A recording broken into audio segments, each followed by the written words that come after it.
Praise the Lord दोस्तों, क्या आप ये बात जानते हैं कि पौलुस रसूल एक ऐसा शख्स था, एक ऐसा पर्सन था, एक ऐसा व्यक्ति था जिसने के सबसे ज़्यादा गैर ज़बानें बोली, यानी कि सबसे ज़्यादा अन्य भाषाओं में दुआएं की। पौलुस रसूल ऐसा पर्सन था जो कि अक्सर दूर दराज के सफ़र पर अंजील की मनादी सुनाने के लिए जाया करता था।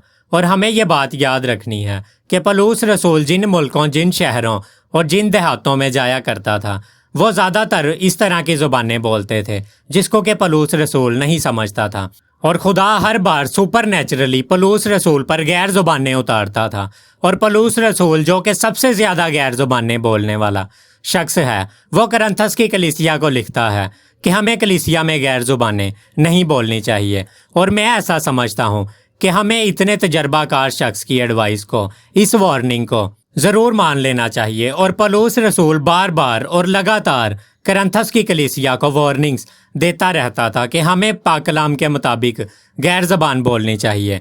और पौलुस रसूल की इस वार्निंग को बहुत से लोग नज़रअंदाज करते थे और कलीसिया में ऐसी गैर ज़ुबानें बोलते थे जिनको बोलने से खुदावंद का पाक कलाम हमें रोकता है। दोस्तों, ज़ुबानें तरह तरह की हैं, गैर ज़ुबानों की भी बहुत सी इकसाम हैं।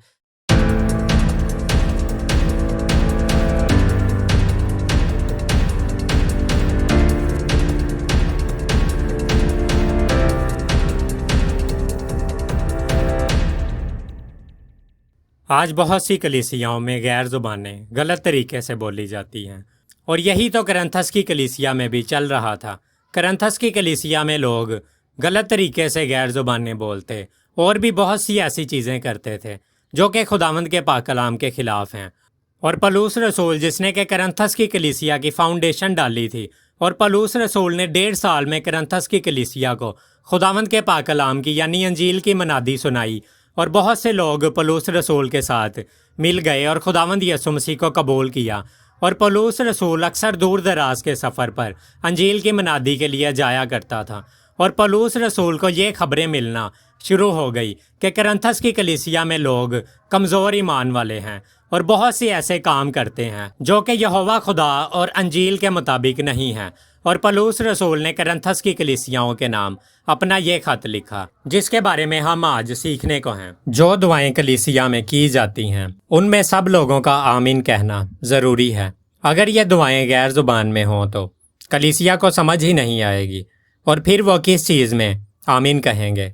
पौलुस रसूल लिखता है, वरना अगर तू रूह ही से हम्द करेगा तो नावाकिफ़ आदमी यानी कि अननोन पर्सन तेरी शुक्रगुजारी में आमीन क्यों कर कहेगा, इसलिए कि वो नहीं जानता कि तू क्या कहता है। जिसके बारे में पौलुस रसूल ने करंथस की कलीसिया के नाम अपने पहले खत में लिखा।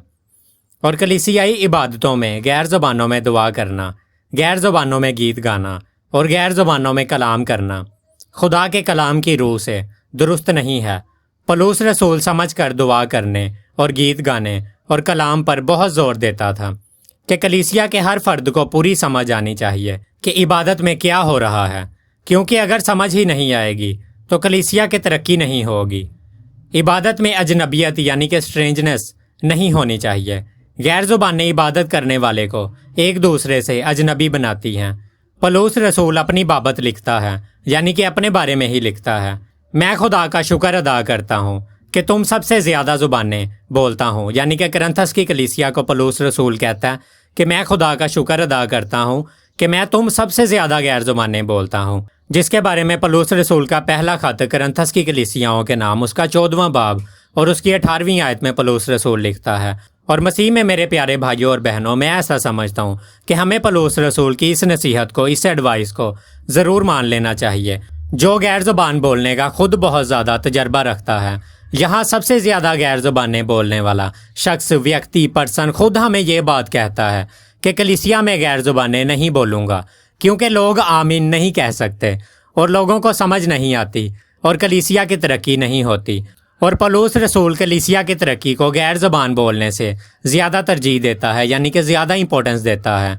और आज हमारा भी यही मोटिव होना चाहिए। और पौलुस रसूल के इस रूल के मुताबिक अगर गैर ज़ुबानें कलीसिया की तरक्की में रुकावट हैं तो हमें इनको रोक देना चाहिए। और पौलुस रसूल लिखता है, कलीसिया में बेगाना ज़ुबानों में 10,000 बातें कहने से मुझे ये ज़्यादा पसंद है कि औरों की तालीम के लिए 5 ही बातें अकल से कहूँ, जिसके बारे में हम 19वीं आयत में पढ़ते हैं। और ये बात बड़ी गौर तलब है और हमें इस पर ज़रूर गौर व फिक्र करना चाहिए और इसको अपने पल्ले ज़रूर बांध लेना चाहिए, ख़ास तौर पर वो लोग जो कलीसिया में गैर ज़ुबानें बोलने पर जोर देते हैं। ज़रूर मतवज्जा हों, क्योंकि सबसे ज़्यादा गैर ज़ुबानें बोलने वाला खुद कह रहा है कि गैर ज़ुबानों में 10,000 बातें करने की बजाय 5 ऐसी बातें कर लेना बेहतर है जिसमें गैर ज़ुबानें ना बोली जाएं। पौलुस रसूल ने जो सबसे ज़्यादा गैर ज़ुबानें बोली तो वो कहाँ बोली? दोस्तों, शायद आप में से बहुत से मसीह बहन भाई ये बात भी सोचते हों कि अगर पौलुस रसूल ने सबसे ज़्यादा गैर ज़ुबानें बोली तो उसने ये गैर ज़ुबानें कहाँ बोली? क्या कलीसिया की इबादतों में, या आम लोगों में, या मसीह की खुशखबरी देते वक्त? और इसका जवाब बहुत ज़्यादा आसान है, क्योंकि पौलुस रसूल गैर कौमों में जगह जगह मनादी करता था। वो अक्सर औकात ऐसी जगहों और इलाकों में पहुंच जाता था जहां वो इन लोगों की ज़ुबान से नावाकिफ होता था, और वहां खुदा पौलुस रसूल को गैर ज़ुबान की नेमत देकर कलाम की बशारत दिलवाता था, यानी कि अंजील की मनादी की खुशखबरी सुनवाता था, ताकि लोग अपनी ज़ुबान में खुदा का कलाम सुने और ईमान लाएं। अमाल की किताब उसके दूसरे बाब में ऐसा ही हुआ। इसी तरह अमाल की किताब उसके 10वें और 19वें बाब में भी यही हुआ कि गैर कौमों और बेईमान लोगों ने खुदा के खादमों से अपनी अपनी ज़ुबान में कलाम सुना। और दोस्तों, ये है गैर ज़ुबानों में दुआ करने का सही और दुरुस्त इस्तेमाल। जो ज़्यादा गैर ज़ुबानें बोलते हैं वो मनादी के लिए किसी ऐसी जगह जाएं जिसकी ज़ुबान फ़र्क हो, और अगर खुदा आपको कलाम सुनाने के लिए उभारे और इस जगह की ज़ुबान में कलाम पेश करने की तौफीक दे, तो आप इस बात को समझें कि आपकी नेमत खुदा की तरफ से है। और आप ये भी गवाही दे सकते हैं कि जो गैर ज़ुबान आपने बोली वो फ़लाँ शहर की ज़ुबान थी। पौलुस रसूल सैकड़ों ऐसी जगहों में पहुंचा था जहां ज़ुबानें फ़र्क होती थी, लेकिन खुदा हर बार पौलुस रसूल को गैर ज़ुबान की नेमत देकर अंजील की बशारत के लिए इस्तेमाल करता था। इसीलिए पौलुस रसूल कहता है कि मैं तुम सबसे ज़्यादा गैर ज़ुबानें बोलता हूँ। पौलुस का गैर ज़ुबानें बोलने का तरीका बहुत ही गौर तलब है। इतनी ज़्यादा गैर ज़ुबानें बोलने वाला शख्स अब करंथस की कलीसिया में कोई गैर ज़ुबान नहीं बोलना चाहता, और ना सिर्फ ये बल्कि वो कलीसिया में गैर ज़ुबान बोलने वालों को समझाता है कि ना बोलें। और अगर हम पौलुस रसूल के तजर्बे से फ़ायदा नहीं उठाते और इस नसीहत को कबूल नहीं करते, इस एडवाइस को कबूल नहीं करते, तो हम भी वही गलती करते हैं जो करंथस की कलीसिया ने की, यानी कलीसियाई मीटिंगों में गैर ज़ुबानें बोलना जिसको कोई नहीं समझता और जिस पर आमीन भी नहीं की जा सकती। खुदावन आप सबको इन वीडियोस को समझने के लिए बड़ी क़ुव्वत, बड़ी सामर्थ दे। और अगर गैर ज़ुबान को लेकर आप और ज़्यादा सीखना चाहते हैं तो आप हमारी कुछ रीसेंट वीडियोस को देख सकते हैं। और मैं सब मसीह बहन भाइयों से रिक्वेस्ट करूंगा कि वीडियो को पूरा देखा करें ताकि आपको अच्छे तौर पर समझ आ सके। वीडियो को थोड़ा देखने से आपको कुछ भी समझ नहीं आएगा। और ये गैर ज़ुबान बोलने की सीरीज़ का हमारा पार्ट नंबर 6 है। और ये जो गोल्डन रूल्स मैं आपको बताता हूँ ये मैं खुदावंद के पाक कलाम में से तैयार करता हूँ, क्योंकि जब पौलुस रसूल ने करंथस की कलीसियाओं को गलत तरीके से गैर ज़ुबानें बोलते हुए देखा और उनके बारे में सुना तो पौलुस रसूल ने उनको रोका। और दोस्तों, आज हमारा भी यही काम है कि अगर हम किसी कलीसिया में गलत तरीके से गैर ज़ुबान सुनते हैं तो हमें इसको ज़रूर रोकना चाहिए। और दोस्तों, मैं आपको बताना चाहता हूँ कि वक्त बहुत नज़दीक है और दिन बहुत बुरे हैं। खुदावंद यीशु मसीह बहुत जल्द आने वाले हैं।